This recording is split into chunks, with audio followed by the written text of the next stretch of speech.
अस्सलाम वालेकुम friends, welcome to cut it short. आज हम करेंगे MGT 211 का लेसन नंबर 14। ठीक है जी। आई नो कि काफ़ी जो है वो डिले हो रहा है लेक्चर्स में, इस वजह से मैंने अभी एंड से लेक्चर्स जो जहाँ से मुझे मिलेगा वहाँ से मैं करना स्टार्ट कर दूंगी, और उसके बाद जो है वो हम पीछे के लेक्चर्स को कवर कर लेंगे, क्योंकि वैसे भी जो क्विज़ेस में लेक्चर कवर हो चुके हैं उनसे ग्रैंड क्विज में इतने ज़्यादा क्वेश्चंस नहीं आएंगे, इसलिए हम आगे के लेक्चर्स को देखते हैं। आज हम कर लेते हैं 14। हम आहिस्ता आहिस्ता सारे लेक्चर्स कवर करेंगे, विच इज स्टेक होल्डर्स। अच्छा जी, स्टेक होल्डर्स क्या होते हैं? सीधे अल्फाज में अगर बात की जाए तो स्टेक होल्डर्स वो होते हैं जो कि कोई बंदा हो सकता है, कोई ऑर्गेनाइजेशन हो सकती है, कोई इंसान भी हो सकता है जो कि बेसिकली अफेक्ट हो रहा होता है किसी ऑर्गेनाइजेशन से या किसी बिजनेस से। एग्जाम्पल्स हम देख लेते हैं। अब कैसे कोई आदमी बिजनेस से अफेक्ट हो रहा होता है? अगर जो कस्टमर्स हैं, लेट सपोज कि मैं जो है वो मेरी कोई टॉफ़ीज़ बेचने का काम है और मैं किसी एक फैक्ट्री से मैं जो है वो टॉफ़ीज़ लेती हूँ। अब उस फैक्ट्री में होने वाले हर मामले से मैं अफेक्ट होती हूँ, क्योंकि मैं क्या हूँ, मैं उनकी कस्टमर हूँ। इसी तरह तो मैं अफेक्ट हो रही हूँ। इसी तरह अगर जो है वो आप देख लें एग्जाम्पल के एम्प्लॉय की, अगर मैं उस फैक्ट्री में या उस बिजनेस में, उस ऑर्गेनाइजेशन में एक एम्प्लॉय हूँ, तब भी जो है वो उस बिजनेस के मामलात मुझे अफेक्ट कर रहे हैं। ठीक है, तो मैं क्या हूँ? स्टेक होल्डर हूँ। अच्छा जी, आगे उन्होंने स्टेक होल्डर में बताया है कि कौन कौन से लोग इंक्लूडेड होते हैं। जी, कस्टमर्स होते हैं जिनकी मैंने आपको भी एग्जांपल्स दी है, एम्प्लॉयज होते हैं, उसके अलावा सप्लायर। अब जैसे अगर मुझे कोई मटेरियल सप्लाई, अगर फर्ज करें मैं टॉफीज की एग्जांपल देती हूँ, तो उसके लिए अगर मुझे कैरमल वगैरह चाहिए या कोई इस टाइप का प्रोडक्ट, मैं जस्ट रैंडम एग्जांपल दे रही हूँ, मुझे पता भी नहीं होता कि किस चीज़ से बनती हैं, लेकिन अगर जैसे मुझे कैरमल चाहिए तो मुझे वो अपने किसी सप्लायर से लेना है। तो अगर मेरी ऑर्गेनाइजेशन में कोई भी अफेयर चलते हैं या कोई भी सिचुएशंस आती हैं तो उससे सप्लायर भी इक्वली इफेक्ट होता है। फिर बैंकर वो हैं जिन्होंने किसी कंपनी या बिजनेस को लोन दिए हुए हैं, किसी ऑर्गेनाइजेशंस को लोन दिए हुए हैं, तो उन्हें भी फर्क पड़ जाता है। अगर या उन्होंने ऑर्गेनाइजेशंस आजकल जो है वो होती हैं, इंश्योर्ड होती हैं, तो उन्हें भी असल में कोई भी चेंजेस आते हैं तो उन्हें भी बड़ा फर्क पड़ता है इन मामलात से।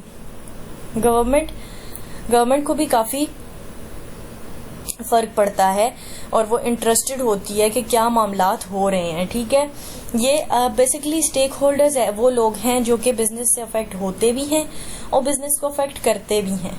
ठीक है, तो गवर्नमेंट जो है वो ज़्यादा आती है बिजनेस अफेक्ट करने वालों में से, होने वालों में कम है ये। अच्छा, उसके बाद सोसाइटी भी जो है वो अफेक्ट करने वालों में आती है। यहाँ पे इन्होंने इस चीज़ को मेंशन नहीं किया हुआ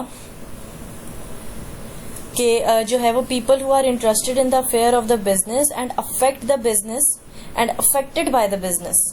ठीक है, वो स्टेक होल्डर्स कहलाते हैं, इसलिए सोसाइटी और गवर्नमेंट इसकी एग्जांपल्स में हैं। अच्छा जी, आगे चलते हैं। Rights of customers. अगर मेरी कोई कंपनी है, मेरी कोई ऑर्गेनाइजेशन है, तो उसमें कस्टमर्स के क्या राइट होते हैं? सबसे पहले तो ये उनका राइट है कि हम उनके जो भी उनके इख्तियारात हैं हम उनकी इज्जत करें। ठीक है, उसके अलावा ये है कि अगर हमें जो है वो जो एक्सपेक्ट कर रहे हैं, जैसा वो प्रोडक्ट चाह रहे हैं, उनको वैसा प्रोडक्ट मुहैया करें। उसके अलावा अगर जो है वो उनके जो भी कॉन्टैक्ट्स, कोई डिटेल्स हमारे पास हैं, तो उनकी हम कॉन्टैक्ट्स, उन चीज़ों की, कस्टमर की सेफ्टी का ख्याल रखें। ठीक है, इस तरह से rights to get information about. अब जो कस्टमर होता है, जो खरीदने वाला होता है, उसको काफ़ी सारी चीज़ों की जानकारी हासिल करने का इख्तियार हासिल होता है। ठीक है जी, अब वो क्या क्या होती हैं आपको बताती हूँ। ये मोस्टली वो चीज़ें होती हैं जो अक्सर आपको पैकेजिंग वगैरह पे, जब हम कोई चीज़ खरीदते हैं, क्योंकि हम बायर होते हैं, कस्टमर होते हैं, तो उन पे लिखी हुई होती हैं। ठीक है, प्रोडक्ट क्या है, उसका नाम, डिटेल वगैरह लिखी होती है। ठीक है, अच्छा, उसके बाद होता है कि सप्लायर, कौन सी कंपनी, मेड बाय फला फला लिखा होता है कि कौन इन्हें बना रहा है, कौन इन्हें सप्लाई कर रहा है। ठीक है, सिस्टम भी जानने का हमें हक है कि क्या सिस्टम है। मोस्टली वेबसाइट्स पे भी ये चीज़ें गिवन होती हैं कि अगर आप किसी प्रोडक्ट को सर्च करते हैं तो उन्होंने शॉर्ट वीडियोस और इस सेंस में बनाकर उन्होंने ये चीज़ें आपकी नॉलेज में दी हुई होती हैं। ठीक है, अच्छा, उसके अलावा क्या है? प्रोसीजर, कि क्या प्रोसीजर फॉलो हो रहा है, क्या इंग्रेडिएंट्स इस्तेमाल हो रहे हैं, क्या स्टैंडर्ड्स इस्तेमाल हो रहे हैं, मतलब क्या मयार हैं उनके। ठीक है, अच्छा, origin of the company since this जो भी यूज होता है वो भी उसमें लिखा जाता है। मेथड ऑफ मैन्युफैक्चरिंग भी जानना हमारा हक है, ठीक है। क्वालिटी स्टैंडर्ड्स कि क्या जो है वो इस कंपनी के स्टैंडर्ड्स क्या हैं क्वालिटी के, ठीक है, कैसी क्वालिटी इंश्योर करता है। राइट टू बी हर्ड, मतलब अगर आपको किसी प्रोडक्ट की कोई कंप्लेन करनी है या आप तक कोई गलत ऑर्डर आया है तो आपकी बात को सुना जाए, ठीक है। उससे आगे है राइट टू चूज, मतलब ये कि ऐसा नहीं है कि फोर्सफुली कोई प्रोडक्ट चूज कराया जाए, राइट टू चूज होना चाहिए कस्टमर के पास। अच्छा, उसके बाद आती है responsibility of the organisation toward environment. एक एनवायरनमेंट की तरफ ऑर्गेनाइजेशन क्या कर सकती है, ऑर्गेनाइजेशन ये कर सकती है कि ये जो उसका वेस्ट मटेरियल है उसको रिप्रोसेस कर ले, जो गंदा पानी है, जो वेस्ट वाटर है उसको रिप्रोसेस कर ले, जो धुएं के खराज का निज़ाम है उसको अच्छा बना ले, उसको बेहतर मयारी बना ले, और जो हीट का प्रोसेस है उसको भी रिप्रोसेस किया जाए, उसको भी दोबारा से यूज़ किया जाए, कोल वगैरह दोबारा से यूज़ किया जाए, ताकि जो है वेस्ट मटेरियल कम से कम हो और एनवायरनमेंट को कम से कम नुकसान पहुंचे। अच्छा जी, उसके बाद हमारे पास आती हैं, सॉरी ये कहाँ चला गया है, एथिक्स ऑफ एडवर्टाइजिंग। अगर मेरी कोई ऑर्गेनाइजेशन है, मुझे उसकी एडवर्टाइजमेंट करनी है तो मुझे किन बातों का ख्याल रखना होगा, ठीक है। ट्रुथ फुल और ट्रुथ लेस कम्युनिकेशन, झूठ बोलने की आपको इजाज़त नहीं होती एडवर्टाइजमेंट में। अगर आप एडवर्टाइजमेंट एथिक्स की बात करें, एग्जैजरेशन चीज़ें वो अलाउ नहीं होती हैं। आप ये कर सकते हैं कि आप या तो बिल्कुल सच्ची खरी बात करें या आप कोई छोटी मोटी बात आप छुपा लें जो प्रोडक्ट से रिलेटेड है, लेकिन आप झूठ ना बोलें, ठीक है जी। सेकंड हमारे पास आ जाता है ऑब्जेक्शनेबल प्रोडक्ट्स। मतलब लेट सपोज कि अगर किसी ने छुरी या कैंची की एडवर्टाइजमेंट करनी है तो वो ऐसी चीजें हैं जो कि नेगेटिव सेंस में भी बराबर यूज हो सकती हैं, ठीक है। उनका यूज अगर आप सही भी दिखाएंगे एडवर्टाइजमेंट में तो उनका यूज गलत भी हो सकता है। तो ऐसी चीजों को ऑब्जेक्शनेबल प्रोडक्ट्स का आप जो है ना वो नहीं कर सकते, एडवर्टाइजमेंट ना आप करें। अच्छा, उसके बाद आते हैं आपके पास ऑब्जेक्शनेबल अपील्स।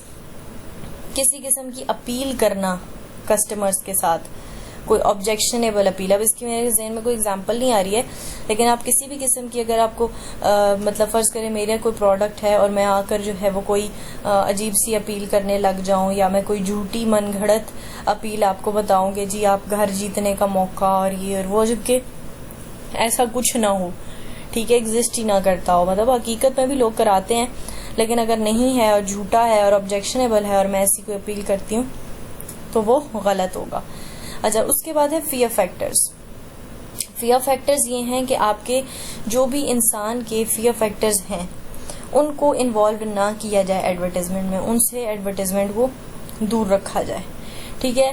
सेक्सुअल कोनोटेशन, मतलब कोई भी सेक्सुअल कंटेंट नहीं ऐड होना चाहिए। ऑब्जेक्शनेबल टाइमिंग से ये मुराद है कि जैसे टॉयलेट के एड्स आपको खाने के टाइम पे आ रहे होते हैं तो वो ऑब्जेक्शनेबल टाइमिंग्स होती हैं। स्मोकिंग वगैरह को एडवर्टाइज ना किया जाए। Selling product to under age customers, अगर आप अपना ऐसा आपका कोई प्रोडक्ट है जो अंडर एज के लिए नहीं है तो आप अपनी एडवर्टाइजमेंट से अंडर एज को टारगेट मत करें, ठीक है। मतलब अगर कोई एडल्ट्स के यूज करने की चीज है तो उसकी एडवर्टाइजमेंट में कोई टीनेज मॉडल ना लिया जाए, ठीक है।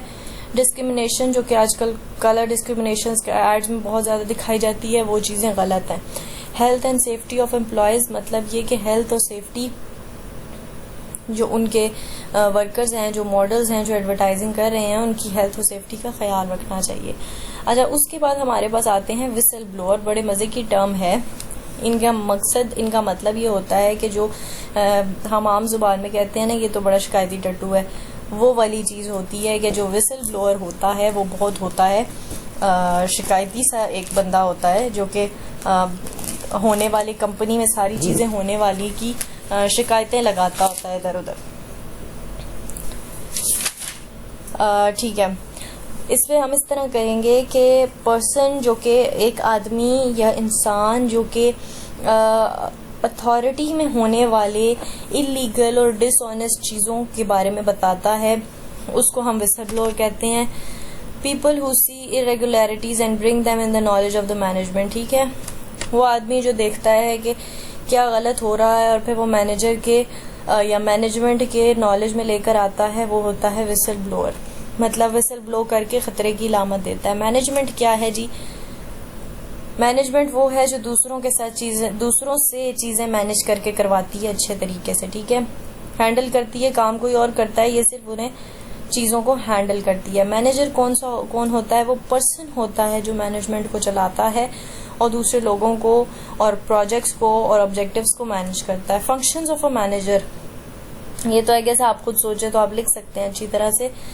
मैनेजर का सबसे पहला काम होता है कि वो चीजों को प्लान करता है, ठीक है, कि अगर हम ये प्रोजेक्ट करेंगे ये ऐसे होगा, फलां होगा, ये होगा, ऐसे ऐसे ऐसे ऐसे, वो सारी प्लानिंग करता है कि फ्यूचर में हम ये प्रोजेक्ट करेंगे, ऐसे कर लेंगे, वैसे कर लेंगे, तो ये हमारे लिए बेहतर होगा।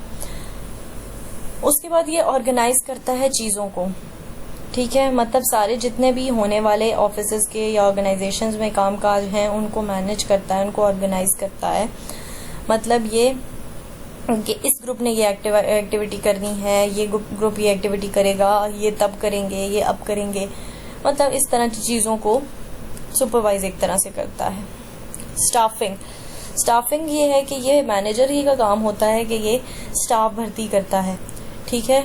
कोऑर्डिनेशंस, ये एक बेसिकली कड़ी होता है नीचे के एम्प्लॉयज के बॉस के साथ कोऑर्डिनेशन में, ठीक है। कम्युनिकेशन भी यही करता है, मुख्तलिफ सोर्सेज से इंफॉर्मेशन इसी को आती है और ये फिर बाकियों तक पहुंचाता है, ठीक है।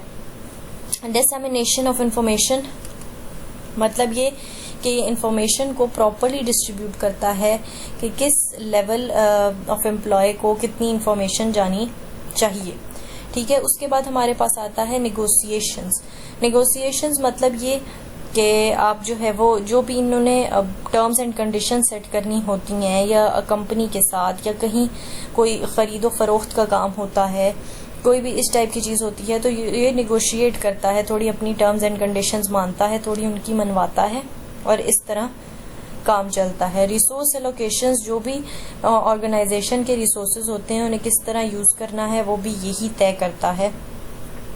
और उसके बाद है लास्ट कंट्रोलिंग, कि ये चीज़ों को बहुत अच्छे तरीके से कंट्रोल करता है। And to make sure that organisation is moving toward the right decisions basically लेना इसका काम है हर तरह के, और ये जहन में रखना कि हाँ ऑर्गेनाइजेशन सही तरह मूव कर रही है। तो इसमें से आपको ये सारे पता होने चाहिए। अगर आपने मेमोरी के लिए कोई याद करने हैं तो आप 2, 4, 5 मैक्सिमम आप इसमें से याद कर सकते हैं।